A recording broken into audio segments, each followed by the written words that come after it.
What a week. What a tragic week. Two families are the focal point of the country's collective shock and grief. A young man is picked from the midst of a family lunch, only to end up dead in the police cell 350 kilometers away. The death of that young man triggers justified public outrage. But then another young man is shot in the head at point-blank range and on camera by a rogue police officer. Hey, that is 2-0. It's a single-issue night here on The News Gang. The chilling murder of Albert Ojwang mutating so quickly to the horrifying shooting of hawker Boniface Mwangi in the streets of Nairobi. And for the first time, the collective conscience of the nation appears to have been pricked. Fellow Kenyans, there is something that I've realized in this country, especially with our police force, that the attitude of these police officers is determined by the person that they meet. Like, for instance, if you are a nobody, let me just use that word. If they feel like you are a nobody, they'll come with this question, they'll manhandle you and asking this question that utadu. That is the question. Like whenever they meet a person, they look at your status, like the way you are wearing, the way you're putting on, the way you are reacting. So if they realize that you behave like a nobody, they'll manhandle you and then maybe mistreat you with this question of mtadu. So that is what I want us to talk about. But before that, please let me just remind you that if you're meeting for the first time, don't forget to click the subscribe button. You can also like, you can share, you can drop me a comment at the comment section telling me where you're watching this video from and how these videos are reaching you. Thank you very much for those who have already subscribed. People like Lillian, I really appreciate your support. People like Billion, people like JBs, people like JB, people like J. There are a lot of J's, by the way, in this platform. I really appreciate you guys. People like Fox, Helmet 254, Jefferson Siringa. I really appreciate you guys. May God bless you. People like Caroline, Power of Trinity, guys. Thank you very much. May God bless you. Asanteni sana. Now, jumping back into our discussion, I would like us to wrap up this issue of Albert's death, Albert's killing, and all that, as we wait for the D-Day of his burial. Probably, I don't know, it might be the next week if I'm not wrong, but there's still no communication about his burial. There is this thing was being talked about yesterday on Citizen TV by Kaikai, Bonyo, Sam Gituko together with Yvon Okwara. And of course, there's something that I realized with William Samuel Ruto. William Ruto is normally irritated whenever there's a news gang is being talked about, because news gang sum up everything that has been talked about, that has happened since Monday, the whole of the week, and then coming Thursday, now they analyze, they talk about it. Now there is something that the different presenters were talking about. Like there's something that Kaikai was talking about, Yvon Okwara was talking about, Sam Gituko was talking about. Sam Gituko asked a very simple question. That this question that we are all asking ourselves, that you want to tell us that this guy Albert traveled all the way, was taken all the way from Homa Bay, came to Nairobi, and then went into a cell. After getting into a cell, he looked at a wall and then realized that this is the only place, this is the best place that I can use to kill myself. Those are the kind of questions that we are still not getting answers. I mean, at some point, even to not insult our intelligence, perhaps try to give a lie that might be believable. I mean, even medically, if you speak to doctors, they tell you, if you want to take your own life, it wouldn't happen in this way. But then there was just so much that was happening. I think in the first 5 days after, this was revealed, it was an avalanche of different statements, different defenses, different positions, apologies even. That was an extremely sad situation for a country to be in. And so you wonder, how can a young man be arrested in Homa Bay, taken through the entire journey, which is not short, JB will tell you that, all the way to Nairobi, locked in only for him to self-harm while in custody? It didn't make any sense. And for such kind of, is it testimony, is it information, is it confession, or whatever it is, to come from the Inspector General, who perhaps was basing it on sources of information from his juniors, it is rather unfortunate that we're in a situation where the Inspector General of Police can actually be lied to, believe the lie, and communicate to the people in a manner that he wants the people to believe.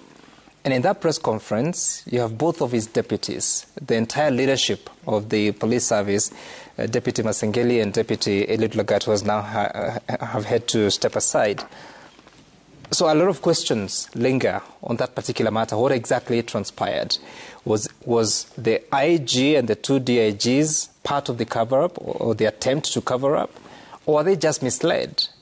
And if they can be misled, what more can happen?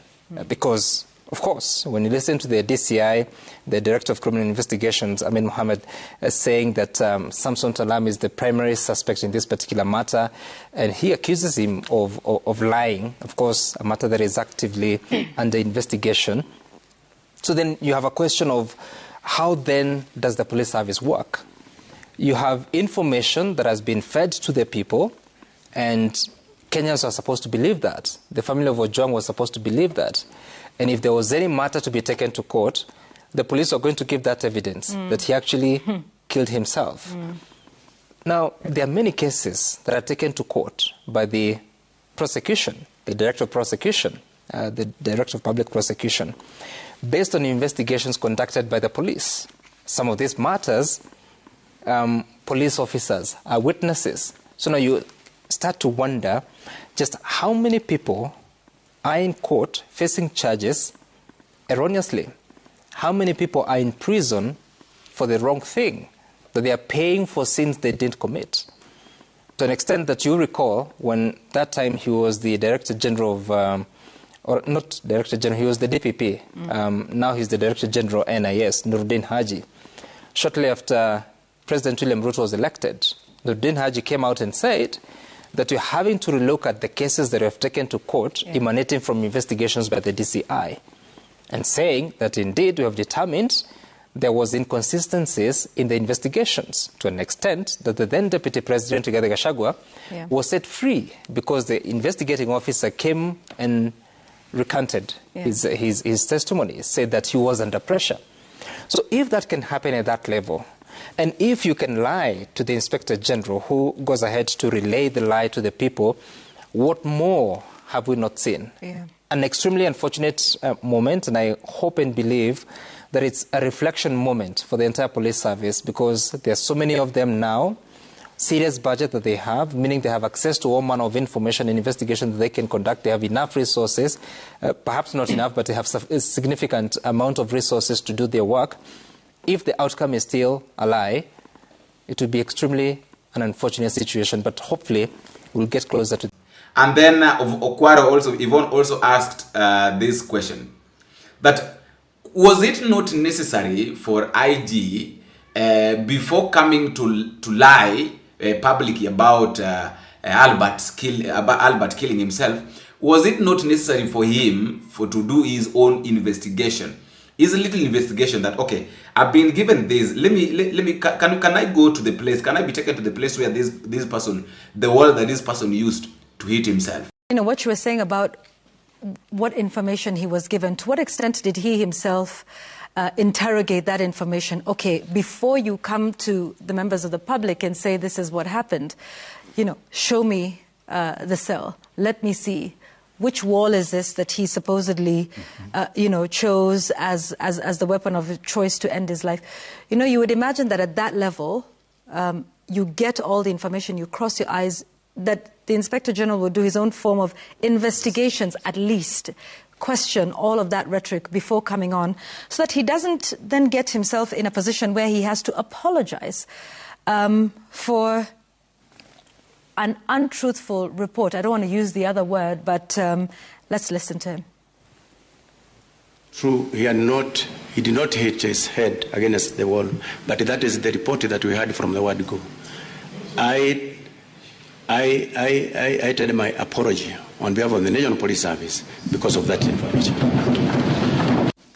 But you notice with all of the events that took place, as this information was coming to light, was that it was taking public pressure for a correction like that to be made. It took public pressure then for this next one, confirming the genesis of this whole saga, of why Albert Ojwang was arrested in the first place, what was the nature of the complaint, and who was the complainant.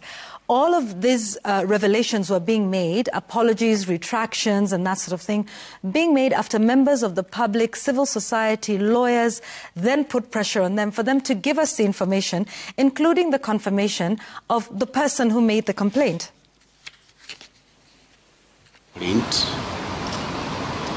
That had been launched by the DIG KPS about his name being tarnished.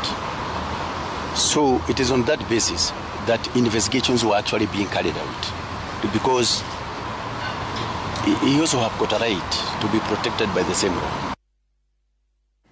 And then again, after this confirmation, more pressure from members of the public, members of civil society, the LSK on why has he not been summoned? Has he recorded a statement? In what capacity does he continue to stand there right behind the Inspector General of Police every time he's giving clarifications and statements to members of the public? Again, after public pressure, now we hear from IPOA chair on just the status of investigations, particularly around the Deputy Inspector General of Police. On basis, IPOA has now issued summons to the Deputy Inspector General of Police, Mr. Eliud Lagat, to appear before the authority's investigations team to record a statement. The authority appeals for calm and assures Kenyans that in the quest for justice in this matter, there will be no sacred cows. Anyone found culpable will be prosecuted. So this is how things work. Pressure, response. Pressure, who are these individuals? It goes on and on. Those are the kind of questions that we need to ask ourselves.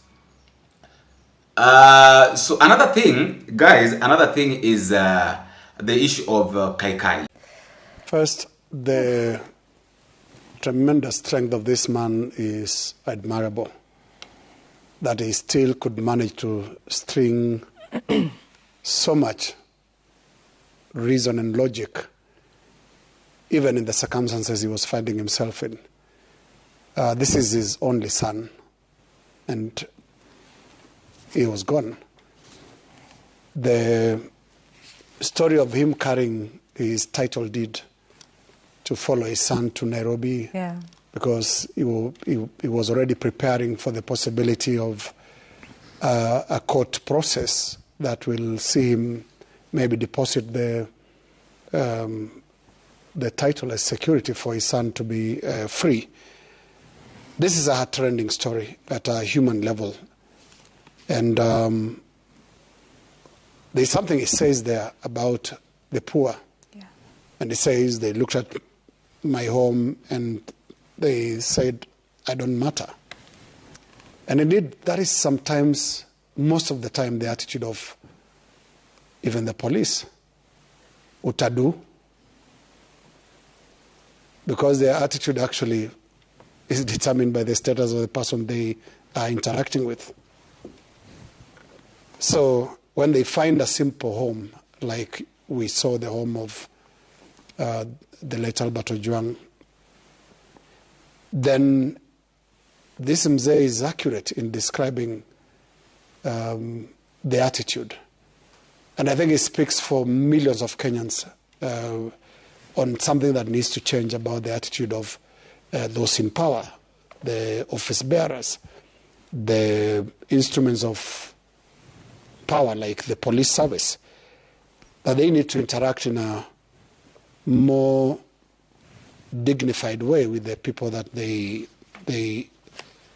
have to deal with. So he said that they don't matter, and that's really, really sad. Of course, the Mzee later spoke to the president, and I just wanted to listen to how that went. Rais kwa kuchukua kijana wangu Albert Umondi kama kijana wake na kuhisi kuona kitu, sababu wengi wameaga dunia jana, hata juzi, hata wiki jana, lakini alichagua kuchukua mzigo huo kama wake ili akaweze kusema pole kupitia kwa simu yangu. Mimi namshukuru kwa ajili ya hiyo. Again, the strength of this man is still trying to be normal. But you try to put yourself in the shoes of this man, he is completely broken.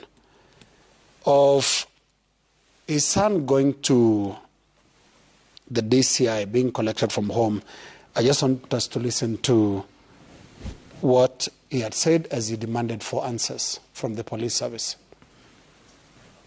Mkuu wa polisi Bwana Eliud Lagat, wewe ndiwe uliyetumana watu wako ma DCI waje nyumbani, waje wachukue mwanangu.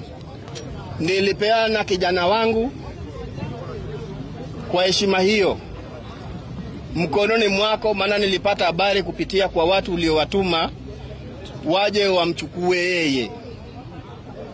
Baada ya kukabidhi huyu mtoto kwako, maana hawa ni watu uliowatuma tu, leo hii matokeo inatokea kwamba mtoto wangu amekufa kwa majeraha ya kupigwa. Nahitaji unieleze kwa nini ulimuua mtoto wangu, kupitia kwa sheria ukaseme kwa nini ulimuua mtoto wangu. Again, that presence of mind, Mzee Ojwang is talking about due process. Yeah. Due process. I handed over my son to you, and to you, the police service. Yeah. And why did you kill him? And you know, sometimes things happen, and whenever these things happen, we fail to understand why they have happened. So I would like to give you time in the comment section to also tell me what you think concerning all these things. But one thing I can say about this issue is about this issue of the news gang is that just like I've told you, sometimes, you know, Ruto sits down and asks himself that, what can I do to these people? What can I do for these people of the news gang? What can I do to these news presenters? He knows that he has got no power over them. But suppose maybe he had something that he could have done, then I think he could have stormed Citizen TV and maybe told Macharia to fire all these presenters, because they normally talk negatively about it's not about, you know, it's not talking negatively, but saying what is there. They normally talk about what is there, what is being seen, what is being heard. Everybody is seeing these things. But then it's assumed that we like assuming things. That is the problem. Our problem is that we really like assuming things.